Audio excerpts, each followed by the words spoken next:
आनंदपुर एक छोटा लेकिन खुशहाल गांव था।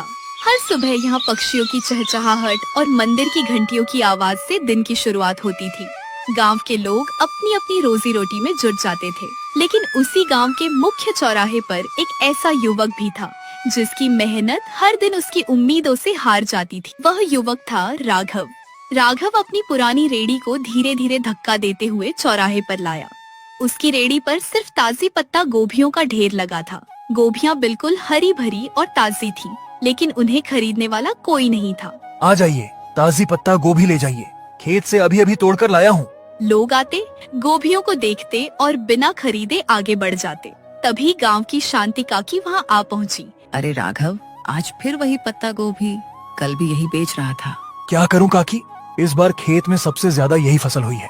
बहुत सस्ते में दे रहा हूँ, 2 किलो ले जाइए। अरे बेटा, अब तो घर वाले गोभी का नाम सुनते ही भाग जाते हैं। कुछ नया लाएगा तब बताना। इतना कहकर शांति काकी वहाँ से चली गई। राघव कुछ पल तक उन्हें जाता हुआ देखता रहा। उसके चेहरे की मुस्कान धीरे धीरे गायब हो गई। दोपहर होने लगी थी, धूप तेज हो चुकी थी, लेकिन उसकी रेडी पर रखी एक भी गोभी नहीं बिकी थी। राघव ने धीरे से रेडी सड़क किनारे खड़ी की और पास रखे पत्थर पर बैठ गया। उसने आसमान की तरफ देखा और गहरी सांस ली। अगर आज भी गोभी नहीं बिकी तो घर का चूल्हा कैसे जलेगा। उसी समय उसका बचपन का दोस्त भीम वहाँ से गुजर रहा था। उसने राघव को उदास बैठे देखा तो तुरंत उसके पास आ गया। क्या बात है राघव, आज बहुत परेशान लग रहा है। क्या बताऊँ भाई, सुबह से एक भी गोभी नहीं बिकी। लगता है अब लोगों को मेरी सब्जी पसंद ही नहीं रही।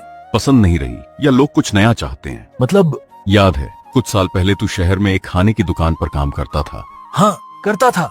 वहाँ लोग इसी पत्ता गोभी को काट कर कोई सफेद सफेद सी चीज बनाते थे। उसका नाम क्या था? मोमोज। बस वही। जब शहर वाले गोभी से इतना स्वादिष्ट खाना बना सकते हैं तो तू क्यों नहीं? भीम की बात सुनकर राघव कुछ देर तक बिल्कुल शांत रहा। उसके दिमाग में जैसे कोई नई रोशनी जल चुकी थी। उसने अपनी रेडी की तरफ देखा, फिर पत्ता गोभियों की तरफ, और उसके होठों पर हल्की सी मुस्कान आ गई। शायद यही मेरी नई शुरुआत हो सकती है। उस शाम राघव जल्दी घर लौट आया। उसने सबसे ताजी पत्ता गोभी चुनी और उसे बारीक बारीक काटना शुरू कर दिया। फिर उसने रसोई में रखा थोड़ा सा मैदा निकाला। मसाले, अदरक, लहसुन और हरी मिर्च मिलाकर उसने गोभी की भरावन तैयार की। पहली बार वह सब्जी नहीं, कुछ नया बनाने की कोशिश कर रहा था। पूरा घर खुशबू से महक उठा। तभी बाहर से रहमान चाचा अंदर आए। अरे राघव, आज तेरे घर से इतनी बढ़िया खुशबू कैसे आ रही है? चाचा, आज एक नया प्रयोग कर रहा हूँ। अच्छा, जरा हमें भी तो दिखा। राघव ने मैदे की छोटी छोटी लोइयां बनाई और उनमें मसालेदार गोभी भरने लगा। कुछ ही देर में सफेद रंग के सुंदर मोमोज तैयार हो गए। उन्हें देखकर रहमान चाचा भी हैरान रह गए। अरे वाह, ये तो बड़े सुंदर लग रहे हैं। अब इन्हें तलोगे? नहीं चाचा, इन्हें भाप में पकाया जाता है, बिना तेल के। बिना तेल? गांव वाले खाएंगे क्या? अगर स्वाद अच्छा हुआ तो लोग जरूर खाएंगे। बेटा, मेहनत और नई सोच कभी बेकार नहीं जाती। कल पूरे विश्वास के साथ अपना ठेला लगाना। उस रात राघव ने देर तक मेहनत की। उसने लाल मिर्च, टमाटर और लहसुन से एक तीखी चटनी भी तैयार की। सुबह क्या होगा, यह सोचकर उसकी आंखों में नींद कम और उम्मीद ज्यादा थी। अगली सुबह सूरज की पहली किरण के साथ ही राघव जाग गया।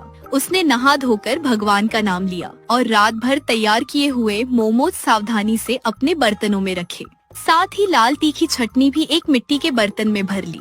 आज उसकी रेहड़ी पहले जैसी नहीं थी। एक तरफ ताजी पत्ता गोभी रखी थी और दूसरी तरफ बड़े बर्तन से उठती गर्म गर्म भाप लोगों का ध्यान अपनी ओर खींच रही थी। गांव के लोग रोज की तरह चौराहे पर पहुंचे, लेकिन आज राघव की रेहड़ी देखकर सभी रुक गए। अरे, आज राघव क्या बना रहा है? ये भाप क्यों निकल रही है? लगता है आज सब्जी नहीं, कुछ नया बेचने आया है। उसी समय गांव के मशहूर हलवाई गोविंद वहां पहुंचे। अरे राघव, आज तेरी रेडी तो बिल्कुल बदल गई। बता, इस बर्तन में क्या पक रहा है? गोविंद भैया, इसका नाम है मोमोज। शहर में लोग इसे बड़े शौक से खाते हैं। मोमोज नाम तो पहली बार सुना है, इसमें ऐसा क्या खास है? खास बात यह है कि इसमें वही पत्ता गोभी है जिसे कोई खरीदना नहीं चाहता था। बस बनाने का तरीका बदल गया है। इतना सुनते ही वहाँ खड़े लोग एक दूसरे का चेहरा देखने लगे। सभी के मन में एक ही सवाल था, आखिर इसका स्वाद कैसा होगा? तभी गांव के सबसे बुजुर्ग रामदास बाबा धीरे धीरे चलते हुए वहाँ पहुँचे। बेटा, ये खाने में नरम है ना? अब हमारे दांत पहले जैसे नहीं रहे। बाबा, ये इतना नरम है कि मुंह में जाते ही घुल जाएगा। आप पहले छक्कर देखिए। राघव ने बड़ी सावधानी से एक प्लेट में 4 गर्मा गर्म मोमोज रखे, ऊपर से लाल चटनी डाली और बाबा के सामने रख दिए। पूरा चौराहा शांत हो गया। सबकी नजरें रामदास बाबा पर टिक गईं। उन्होंने धीरे से एक मोमो उठाया, थोड़ी चटनी लगाई और पहला निवाला मुंह में रखा। कुछ पल तक वे बिना कुछ बोले चबाते रहे। फिर अचानक उनके चेहरे पर मुस्कान फैल गई। अरे वाह बेटा, ये तो कमाल का स्वाद है। इतना मुलायम और इतना स्वादिष्ट, मैंने आज तक ऐसा कुछ नहीं खाया। बस फिर क्या था। बाबा की बात सुनते ही लोगों की भीड़ राघव की रेडी की ओर बढ़ने लगी। भैया एक प्लेट मुझे भी देना। मेरे लिए 2 प्लेट पैक कर दो। चटनी थोड़ी ज्यादा देना। कुछ ही मिनटों में राघव के हाथ रुकने का नाम नहीं ले रहे थे। वह एक तरफ मोमोज निकालता, दूसरी तरफ प्लेट सजाता और हर ग्राहक के चेहरे पर मुस्कान आ जाती। उसी समय उसका दोस्त भीम भी वहाँ पहुँच गया। अरे वाह, कल तक तेरी रेडी खाली थी और आज यहाँ लाइन लगी हुई है। सब तेरे एक सुझाव का कमाल है भाई। नहीं, कमाल तेरी मेहनत का है। मैंने तो बस रास्ता दिखाया था। गोविंद हलवाई भी अब खुद को रोक नहीं पाए। उन्होंने भी एक प्लेट मंगवाई। पहला मोमो खाते ही उनकी आंखें फैल गई। राघव, सच बताऊं, मैंने सोचा था ये बस दिखावा होगा, लेकिन इसका स्वाद तो मेरी उम्मीद से भी बढ़कर है। धन्यवाद भैया। बस कोशिश यही है कि लोगों को कुछ नया और अच्छा खिलाऊं। अगर ऐसे ही मेहनत करता रहा तो एक दिन तेरी दुकान पूरे इलाके में मशहूर होगी। धीरे धीरे दोपहर हो गई। राघव बार बार स्टीमर खोलता, गर्मा गर्म मोमोज निकालता और देखते ही देखते उसकी सारी पत्ता गोभी खत्म हो गई। लेकिन इस बार सब्जी के रूप में नहीं, बल्कि स्वादिष्ट मोमोज बनकर। राघव ने दिन की कमाई गिनी। इतने पैसे उसने एक दिन में पहले कभी नहीं कमाए थे। उसकी आंखें नम हो गईं। उसे यकीन हो गया था कि अगर सोच नई हो और मेहनत सच्ची हो तो किस्मत बदलने में देर नहीं लगती। लेकिन उसे ये नहीं पता था कि असली परीक्षा अभी बाकी थी। अगले ही दिन उसकी बढ़ती लोकप्रियता उसके सामने एक नई चुनौती लेकर आने वाली थी। राघव के मोमोज की चर्चा अब केवल आनंदपुर तक सीमित नहीं रही थी। आसपास के गांवों में भी लोग उसके स्वाद की बातें करने लगे थे। हर सुबह सूरज निकलने से पहले ही उसकी रेडी के सामने ग्राहकों की लाइन लग जाती। कोई अपने परिवार के लिए मोमोज ले जाता तो कोई सिर्फ उसकी मशहूर लाल चटनी का स्वाद चखने आता। राघव की मेहनत रंग ला रही थी, लेकिन बढ़ती भीड़ के साथ उसकी मुश्किलें भी बढ़ने लगी थीं। एक सुबह राघव लगातार काम कर रहा था। वह गोभी काट रहा था, आटा गूंद रहा था, मोमोज बना रहा था और ग्राहकों को परोस भी रहा था। उसके माथे से पसीना लगातार टपक रहा था। लाइन छोटी होने का नाम ही नहीं ले रही थी। भैया,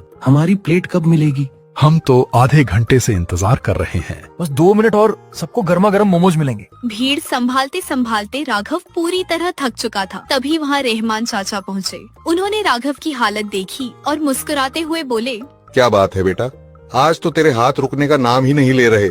चाचा, काम तो बहुत बढ़ गया है, लेकिन अकेले सब संभालना मुश्किल हो रहा है।